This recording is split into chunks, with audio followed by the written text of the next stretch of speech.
Welcome.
Thank you.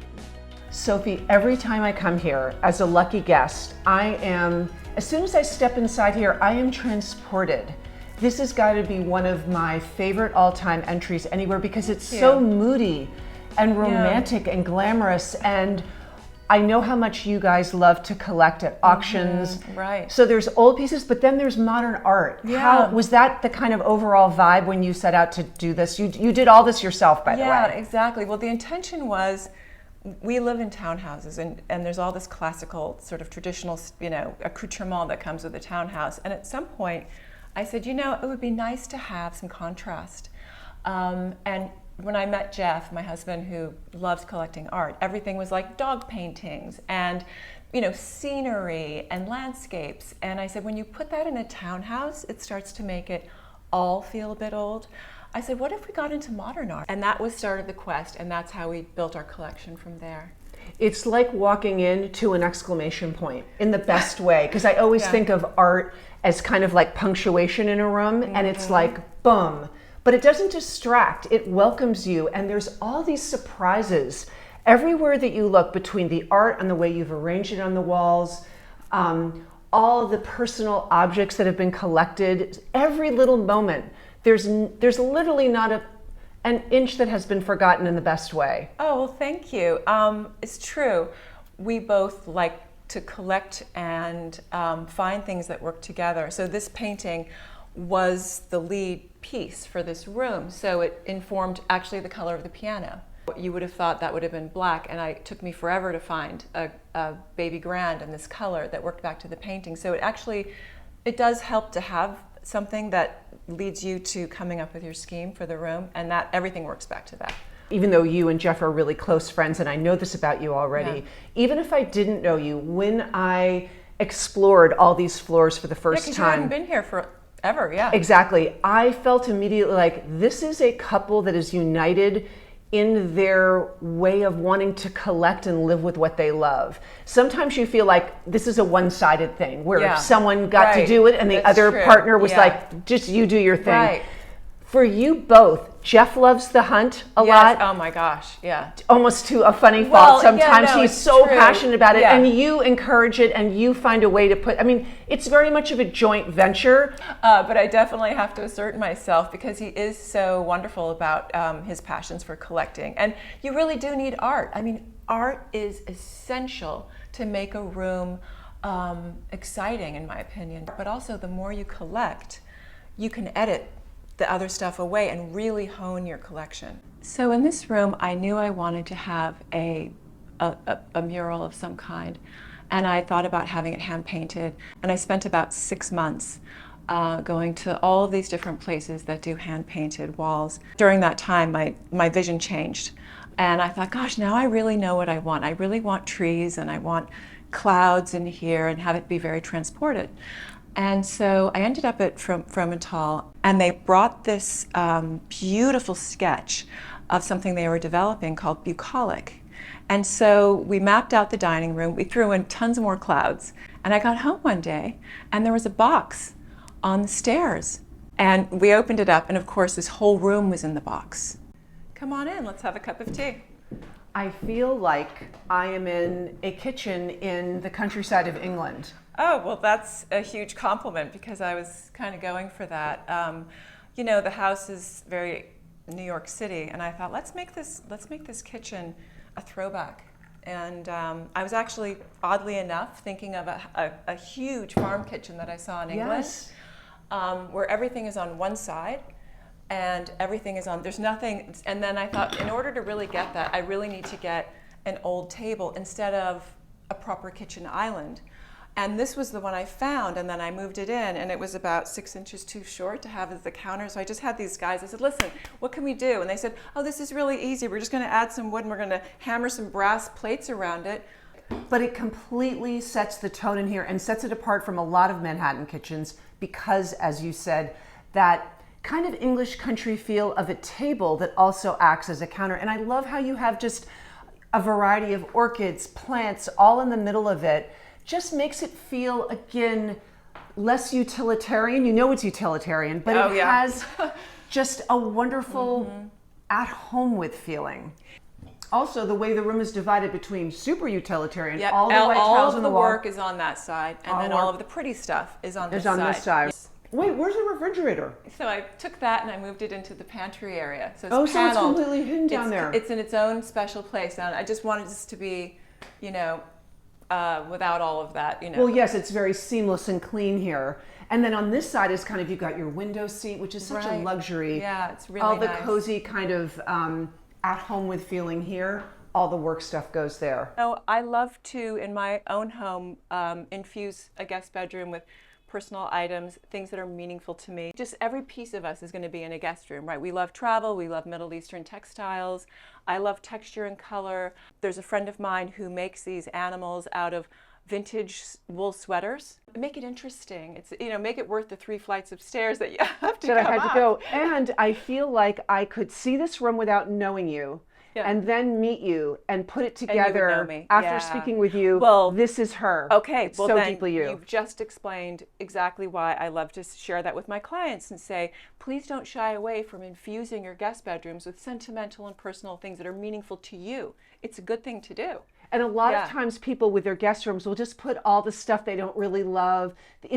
Guest rooms can feel watered down, like the receptors of don't love this, don't like that. And you have some of your favorite things in your guest room. We love having guests. To be honest, it's like I said, it's about once every week. And that's why I created this. I wanted people say like, oh yeah, I don't want them to get too comfortable. We're the opposite. No, we want you to get comfortable and stay up here and have a good time. Yeah. I want to be your forever guest. Yeah, good. Please. Yes, you are. You already are. Thank you. I do obsess about getting bathrooms to be really fun. I love making them interesting, beautiful, and I like them each to have their own personality. Obviously, I want them to all relate to each other. I think for powder rooms, you're not going to use that every day. It's for guests to see. I tend to go a little more luxe on those if we can. And I like to start off with lighting. I think lighting is a beautiful thing. So powder rooms, maybe the lighting is really flattering and warm and inviting. And then for your personal bathrooms, you want to have that dimmable lighting, but you want to be able to crank it so you can do your makeup and see everything. So with this room, I thought, why don't I give Jeff a room that he can call his own? He can just come here after work, let his hair down, watch a show, and it's a safe space where no one's going to interrupt. It's just for him. So I designed it specifically with him in mind. Give him the wood walls, give him a cozy couch. Super important was the couch to get this right. So I did it in a mohair so that he can just feel like it's a blanket, you know? And he got this sword, which is from the 13th century in Scotland. It was a farmer's sword that if you went out into the fields, just to check on anything, you brought your sword with you. This would be like, I don't know what we would bring with us today, I guess our phone. So for dark rooms, which I embrace, I think it's an opportunity to do something really intimate and really kind of inviting. Instead of saying, oh, I've got a dark room, how can I bring more light into it? I love to say, okay, great, let's make it dark. Let's make it darker. Let's give it darker walls.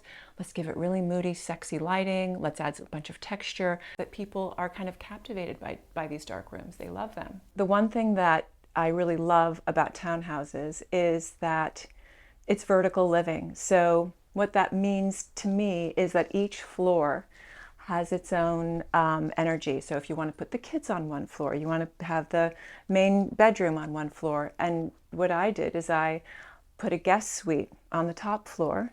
We love to entertain, and we have a lot of guests. Sometimes each week there's a new group of friends or family coming to stay. And so the guest suite is completely independent. So there's a room, there's a living room, and it's just one of those things that it makes it easier. Although it was challenging to do, this project pretty much embodies my philosophy. When I take on a new project, I always like to look at the era and the architecture, the location, and then from those pieces, you sort of move with the client forward, making your decisions. And with this place, it was built by a doctor in the late 1800s, and he and his wife and young baby crossed the ocean coming back from England on the Titanic. And they lived here for a while, and then it went through a few series of people. But there's all these wonderful stories. There was these bottom two floors had been rented out. It was a bookshop when we bought it, and at a certain other point in the 70s, they'd sold furniture that John Lennon bought a console table at. So it had gone through so many eras that the job was really to bring consistency back through, to make it a whole place. So the people that lived here for 50 years were a big deal in theater back in the day. They were both stars of Man of La Mancha. She played Aldonza, he wrote the book and helped stage it. And when we first came here, I was, getting to know the building, and down in the basement was the original music that he had handwritten and her wigs that were from all the different wigs from the different scenes of the play. And I just felt like, wow, this place has so much history of this area, the city, theater. It's infused. Okay, so this is one of the fun things we found downstairs. Halston was a milliner before he was a designer of clothes, and this is one of his original hat boxes with his label going to some Mrs. Van Eck and of East 68th Street. For whatever reason, it was here, and I found it in the basement, and I opened it up, and of course, oh yeah, there's a crazy little 1960s hat that Halston, had sent to this woman, and it was still in the box. So now that has a permanent place in this house, and it's very inspiring.